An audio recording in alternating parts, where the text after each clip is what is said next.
Well, good morning, everyone. Hopefully you dads got to go get some donuts. If not, you probably can later on, just not during the worship service, not during the sermon. But they were good. I think they were Kroger specials, so it was good time together. A lot of good pictures, and so appreciate all those that make that possible between muffins with Mom on Mother's Day and donuts with Dad on Father's Day. So we have made it through VBS, and that was an awesome week, an exhausting week, but an awesome week. And now, a week from today, remember we do have our Friends and Family Day. And so if you don't mind, there are several postcards in the back and in this lobby. Just grab a handful. I don't care if you walk into like the middle of Walmart and just kind of throw them in the air, but grab a handful and take them to people, give them to people. You can mail them. They're the size that it doesn't cost extra money to mail if you'd like to mail them. But we're going to have our Friends and Family Day. Like I said, we normally do that in the spring, but we had so many showers and everything else and weddings, and so we could not really do it in the spring. So this year we're doing it next week. So, and that, Lord willing, next year we'll get back to the spring. And then we do have a homecoming that will be in the fall in October, but Friends and Family Day will be next week. So if you haven't already grabbed a handful, or if you already have, get some more, and let's get those out to people. Tonight we will continue with Bible at a Glance, picking up with the Gospel according to John, as we look through the New Testament, and each week we go through a different book of the Bible on Sunday nights. And so we just kind of hit the high points. And so if you need any of those handouts, I know there's some that need some to catch up. I can print those for you and have them ready. Just let me know. But excited to continue through the New Testament together there. Trying to think of any other upcoming things to make you aware of. I think that's pretty much it. So again, remember Friends and Family Day, and make sure to inform those that you're friends with and family with and people you've not met before that we do have Friends and Family Day, so they can come and be a part of it with us. Last week, we spent a lot of time talking about John and him being the apostle whom Jesus loved, and kind of looking at his character and his personality, and we spent quite a bit of time in talking about the moment there in John chapter 21. If you want to open up there. I love this passage. You see some insight really here more into Peter than John himself, but this is a moment that involves John. And last week we talked about, the nickname Sons of Thunder that James and John have in the Scriptures, the one that they're given, is indicative of their powerful personalities. You think of some of the moments. There's one moment we talked about when we looked at James where they asked if Jesus wanted them to call fire to come down on the people, and going back to a moment in the life of Elijah. And Jesus is like, no, that's not what we're going to do. And then, of course, there's the conversation where the Scriptures let us know that it's their mom that asked Jesus if her sons can be one on his right, the other on his left. But we learn from one of the Gospel accounts, it was actually James and John that kind of put her up to asking on their behalf, hey, Mom, will you just go talk to him for us? Will you tell him? Will you ask him? And then Jesus goes into this the statement that it's not his to give that position, and also the reality of humility.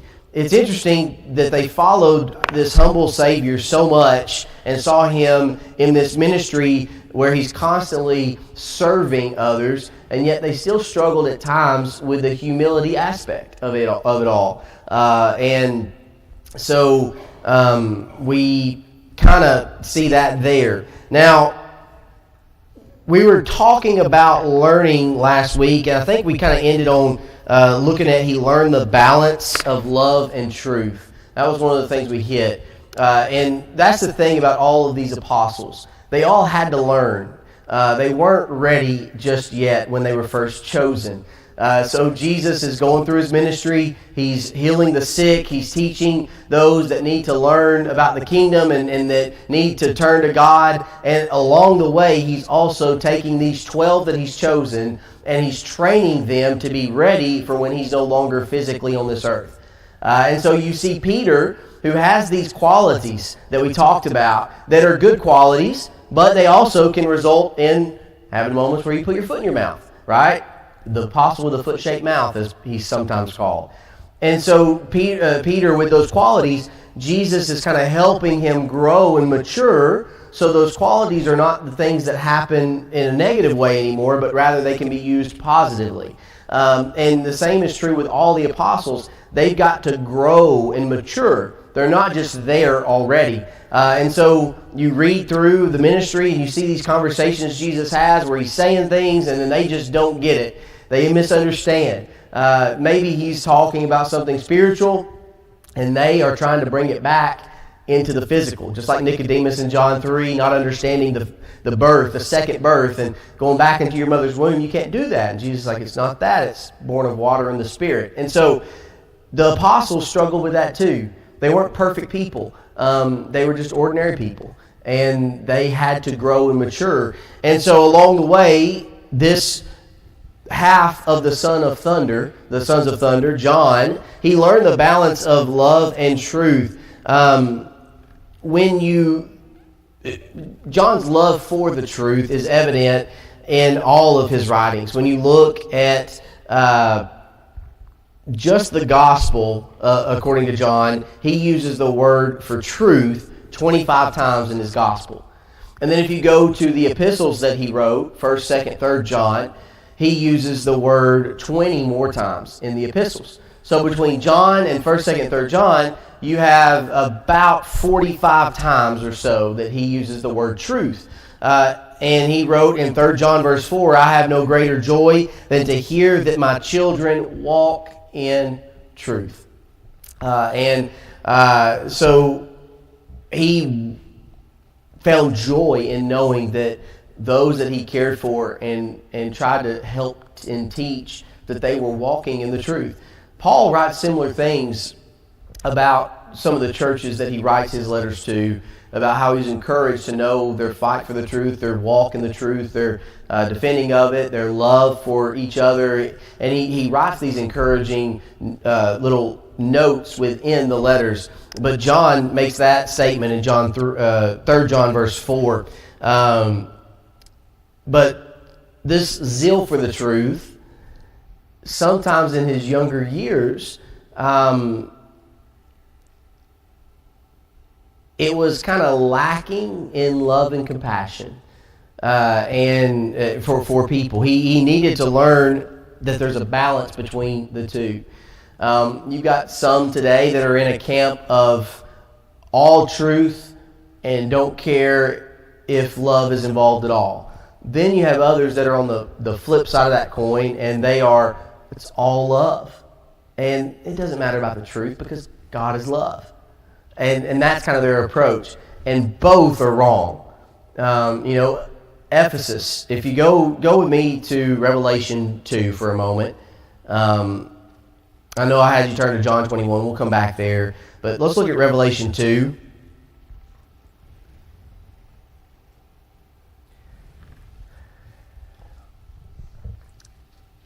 So I know we have visitors today, and then I know we have our members here. Those who are members at Central, for just a second, what title do you think Central would be given? What descriptive title would Central be given by Jesus if he were to write us a letter? You ever wondered that question? Those that are visiting and maybe attend somewhere else regularly, what title do you think Jesus would give if he was to write your congregation where you attend a letter? To Central, the blank church. I don't know what title he would give right off the bat, but I do know I don't want the title that Ephesus is given. Because if you look at Revelation chapter 2, right above the chapter and the verse number 1 there, My Bible says the loveless church. I don't want to ever be known as the loveless church. But Ephesus, that was how they were described. And if you look, verse 1 says, to the angel of the church of Ephesus write, these things says he who holds the 7 stars in his right hand, who walks in the midst of the 7 golden lampstands. Remember, when you read these letters, there's going to be a beginning statement that's going to take you back to a description given of Jesus in chapter 1. And we see that here in verse 1 of chapter 2, this description of Jesus that we find in chapter 1. Then verse 2 says, I know your works, your labor, your patience, and that you cannot bear those who are evil. And you have tested those who say they are apostles and they're not, and have found them liars. And you have persevered and have patience and have labored for my name's sake and have not become weary. So the first 3 verses are pretty good, right? That's good stuff. You ever work hard and feel that your hard work goes unseen and unnoticed? There's a lot of people that did stuff for VBS last week that you don't even know they did those things. And yet, without them, it would have been a struggle. I'm going to give you insight into one of them. I don't know if you knew, but Miss Regina was actually Nostalgia. And I walked by her the first night and did not even I knew she was playing the part, but I did not even recognize her. And I had to do about a 2 or 3 take. I don't even know if I told her that. But when I first walked by, I was like, what in the world? But, yeah, okay, you did too. Yeah, and you've known her a lot longer than me. So you look at stuff like that, but then you see things that are built. Some people help build some things on the stage, and you don't know it, and they don't want you to know it. But there's a lot of hard work that happens and that goes on within the church, and it's just nice, isn't it, to be seen and appreciated. Even if that's not what you're looking for, it's nice to be recognized. And so Jesus starts off and he says, I know your works. In other words, he says, I see that you're working. And so that's good. That's encouraging. He says you're doing some things right. You don't have it all wrong. And so he goes through their perseverance and their patience, that they're testing these people that claim to be apostles, but they're not actually apostles. And, you know, it kind of helps us know that we need to be testing the things that people say. You know, I kind of will say sometimes, I don't care how many letters someone has beside their name, they're not smarter than God.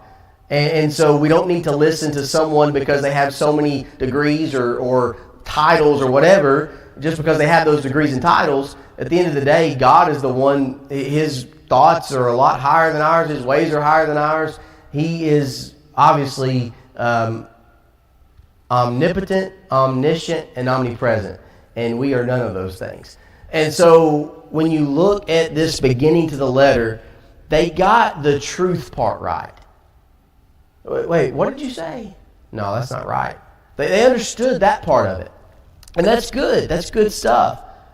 You found them liars, he said at the end of verse 2. And so, and you also see that there's a zeal, right? There's passion. Because he says, you've done these things and have not become weary. Well, they didn't put on a VBS apparently, because I was pretty weary at the end of last week. But they were working hard and doing all these things, and they weren't giving up. They were passionate, they were zealous, they were on fire, but they were missing the point. The point was not just having the truth. The point was not just teaching the truth. The point was having the truth, teaching the truth, and doing it in a way that was loving and compassionate. That's the point. Having the right message, but delivering it the wrong way, meaning without love for people and for the truth, does just as much damage as taking the wrong message and delivering it in a loving way. And so Ephesus, all is good, but then verse 4, nevertheless. Now remember, as they would read these letters, I like to remember this, these would circulate. Those 7 churches were they formed like a cluster in the middle, and then those letters would be read there to each congregation, and then that message would disperse out to the congregations all around. So maybe that's why these 7 were chosen, along with the fact that when you look at the problems they're having, they're problems that churches still have today. The congregations are still struggling with. But these letters, they would pretty much be read everywhere you stopped. And so you're sitting there, and it's being read out loud. Ephesus, the congregation is sitting around, and you see all this praise to start off. And I just wonder what the look on their faces was as the praise was coming out. I was like, that's right. We are doing good. And they're probably smiling, looking at each other, excited. And then you have a word that says we're about to shift the little atmosphere of this letter. Hey, here's all the good. Nevertheless, but I have this against you. I wonder what the face of those people look like then.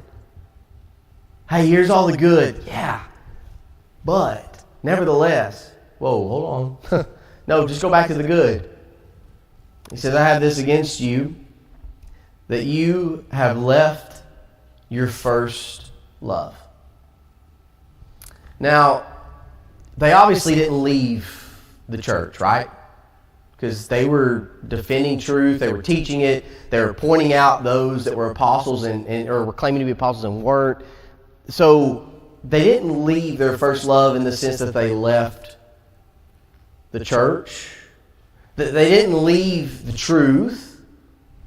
They didn't leave Jesus, right? Because if it was that they had left Jesus, why would they even defend the Bible, the gospel, the truth? So they didn't leave Jesus. They didn't leave God. They didn't leave the church. What is it talking about? The way that phrase goes, that you've left your first love, if you look at the Greek, and I'm not a Greek scholar, it probably shocks you, but coming from old Dunlap and my accent, but when you look at the original Greek, it's not just they left their first love, but it's they left the love that they had at the first. It's more about the idea that they stopped loving people the way they should, and all they cared about was just being right. Now, is it important to be right when it comes to Scripture? Yes, absolutely. There are eternal consequences if we're wrong. So it is important and necessary, vital that we're right about the truth of Scripture. Is it important to love people? Yeah.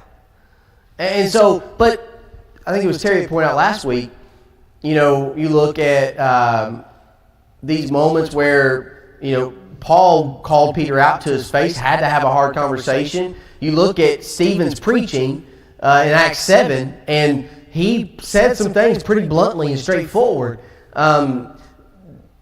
Having love doesn't mean that we tiptoe around and we don't speak what the truth is. But it does mean that maybe we pay attention to the way we do deliver the message and have a better understanding of what is necessary in that conversation.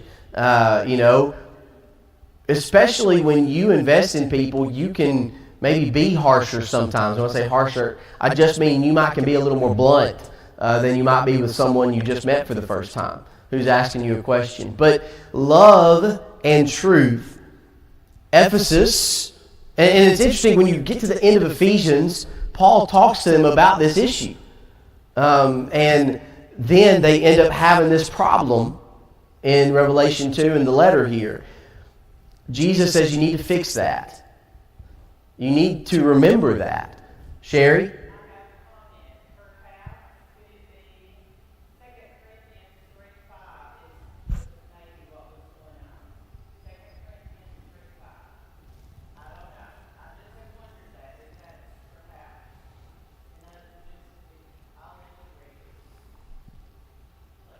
Second Corinthians 3:5. says, not that we are sufficient of ourselves to think of anything as being from ourselves, but our sufficiency is from God. And so you think that was, well, possibly sometimes we can,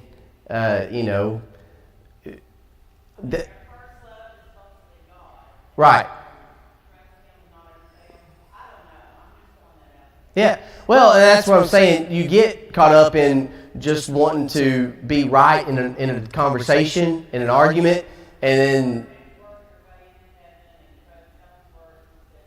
yeah. Well, it could be that they were struggling with this, they had become more dependent on self and less dependent on God, and hung their hat on their own things they were accomplishing, that kind of thing. Absolutely. They had gotten to a point where all they really cared about was truth, and they didn't really care whether or not they showed love to others, and whether they didn't care how they delivered that message and how it came across. They just cared about truth. And I think there's something to be said about the combination of the two, that we care about truth, we care about people, and it's because of our care for people and our love for people that it moves us to share the truth with them, not to make them feel terrible or awful or defeated, but to help them realize that there is a way to salvation and victory, and it's not themselves or some other person, it's only through Jesus. And the reality is, if we really love people, wouldn't we share that kind of message with them that could save their lives, save their souls? Having this cure to sin and the consequences of sin, the blood of Jesus, and then withholding that gospel message, the good news, from others. That's kind of a scary thought. And so Ephesus, my point in going there in the first place is to kind of connect it back with John. It's not just about having the truth, but it's about remembering to love and combining it with truth. And sometimes that means hard conversations. Sometimes that means that you are careful and aware of the words you're choosing to say, and you don't just say whatever you want to say and then chalk it up to, well, I was just defending the truth. Sometimes people use that as kind of a cop-out to be very rude and hateful and very disengaging and very divisive. And so your heart, and God does too. And if you love people, you pour that out to them and teach them the truth. And John had to learn a balance of the two. There is a balance. And Ephesus had to learn that as well. And I know, like I said, we're talking about John, but there's a connection there in needing to learn a balance. Balance is important. Going too far one way or the other leads to falling, right? You lose your balance, you fall down. And we want to be balanced, especially when we talk about following the Scriptures. We always talk about not being too far to the right, not being too far to the left, just trying to be down the middle of what the Scripture teaches. And that's not always easy, but that's what we aim for. John had to learn that. He had to learn truth and love and the importance of combining the two and balancing the two. Zeal for truth must be balanced by love for people. Brother Steve?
Yeah.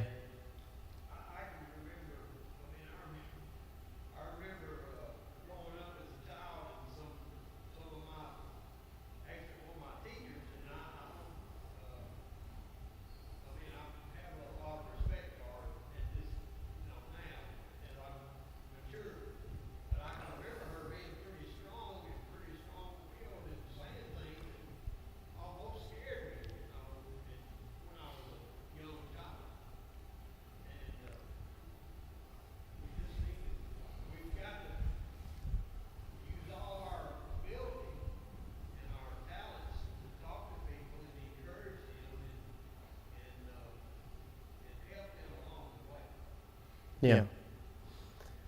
You know, and like I was saying, when you invest in people and they get to know you and that you actually care for them, it opens up the door for you to be able to have maybe like that more blunt conversation because they know where it's coming from, and it's got and you also learn that's what's needed, right? That's what they need, and you don't know that if you don't invest in the people to begin with. And like Sherry was saying too, I think that some people get defeated because they maybe they think if I just defend the truth hard enough, it'll be enough works to get me to heaven. Like, I did this, I did this, I did this, and they hang it on what they've accomplished. But we understand that what gets us to heaven is not our works and our greatness, right? It's not because of what we've done, but it's because of who He is. That doesn't mean that we have a free pass to not work in the kingdom. We understand that as well. But our service comes from a place of love. And you know the song "Pierce My Ear." It's a beautiful song, and I think it's from Exodus. But during that time, if someone was a slave and was working with a family, at the end of their time to serve, they could go to the owner, and if they asked them to pierce their ear, it was a way to say, "I'll serve you for the rest of my life." And so they would go up and willingly ask for that because maybe the person that they were serving, their master, however the terminology would be, is you treated me so well, and I love you, and I want to serve you, because they appreciate them. And that's kind of the way they would respond. And you think of singing that song, we're the ones that are asking for our ears to be pierced.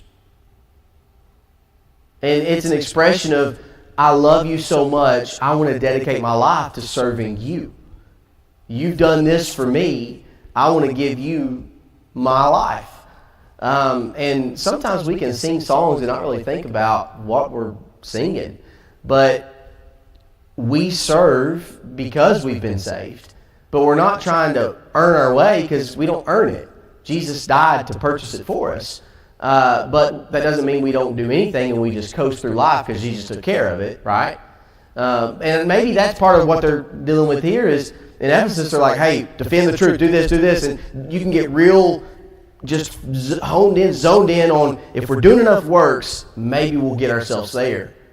And we just need to remember that you don't earn that because we don't deserve it in the first place.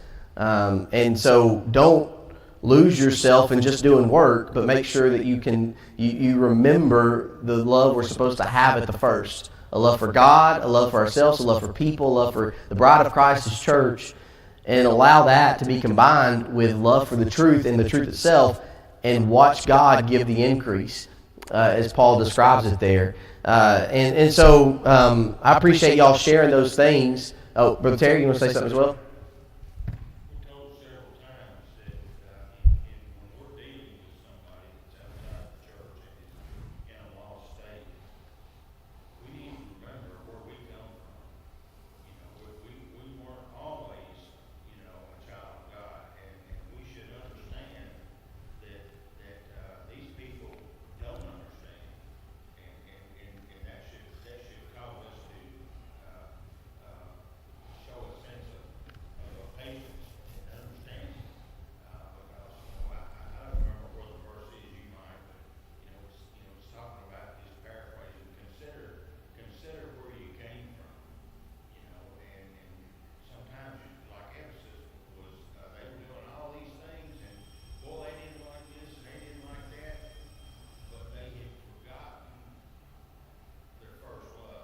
Mm. And part of that first love is dealing with those that are lost. Yeah. I mean, you look at that environment in Ephesus, and you have the temple to Diana and all that there, and so a lot of the marketplace people, a lot of what they're building and getting ready to sell is idols and little things about Diana. And so whenever you have people converting to Christianity, what are they going to stop buying? All those little idols. And who does that affect? All those workers. And so they have this big rise up against Paul and his preaching, and all this change is happening. So Ephesus is dealing with that kind of adversity. And when you're in the heat of all that, it can lead to getting off track a little bit. And so they had to learn a balance. I know real quick, he also had to learn a balance between ambition and humility. It's okay to have ambition, but don't forget humility to go along with it, as well as suffering and glory. There's a balance between the two. His thirst for glory is seen when you go back to the ambition, the desire to sit on the throne beside Jesus. But really, suffering is kind of the price for glory, if you think about it in a way. It's the prelude to glory. It happens in this life. Jesus said, the world hated me first, so if you're not greater than your master. If you want to serve me, the world's going to hate you too. So don't forget that. And so we're reminded of those things. And one of the interesting things when you read through all these 12 apostles, John's the only one we know for sure that lived to be of old age. Right? He's writing Revelation, and Revelation starts off as John the elder. Well, the elder there is not elder of the church. It's an old man. He's gotten older. And so he's lived to an older age versus some of these others that have been martyred. You know, we looked at James as the first to be martyred for his faith that we have a record of. And keep that in mind, John lived to old age, but he loses his brother early in the fight for the truth and the gospel and saving souls with that gospel. So he had to learn a balance of the two, that there is suffering, but ultimately for the child of God, at the end of life and at the end of that suffering, there is glory and a crown that's waiting. We are done with John, and we'll move on throughout looking at some of these others as well. We'll look at Philip a little bit next week, maybe one we've not talked near as much about. But thank you all so much for being here today. There are handouts for the sermon in both lobbies. Make sure your kids get the kids handout to fill out, and then they can get a prize out of the treasure chest since they didn't get enough at VBS last week. And make sure today to meet somebody new that you've not met before. We'll see you again in a few minutes.